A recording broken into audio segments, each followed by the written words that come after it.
ఎందుకు వచ్చిందని చెప్పి మా మామయ్య గారు లేరని ఇక్కడ కూర్చున్నానండి.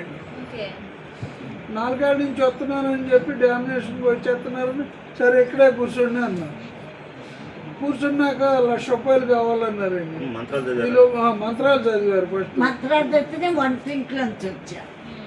అంతవరకు నాకేంటి మా వరండాలో మంత్రాలు ఎవరబ్బా పిల్లడు వెళ్ళిపోయాడు అని వచ్చేటప్పుడు ఇక్కడ కూర్చుని శ్లోకాలు ఇదేంటి అని అనుకుని ఏ గుళ్ళ నుంచి వచ్చారో ఏంటో ఈ బ్రాహ్మణులు అనుకుని దీనిలో పడిపోయాను నేను.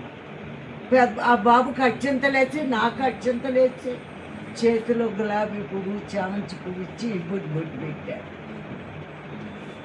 1,00,000 రూపాయలు అడిగారండి. 1,00,000 లేవు అని చెప్తే ఆయన చేతిలోంచి 1000 నోటుదారులు 500 ఇస్తున్నాడు. నేను రాలేదు. అట్లా అర్థం అవుతారు లేకపోతే 1000 అంటే లేని బ్రాహ్మణులు వెళ్ళిపోతారు వెళ్ళండి అంటే వెళ్తారు.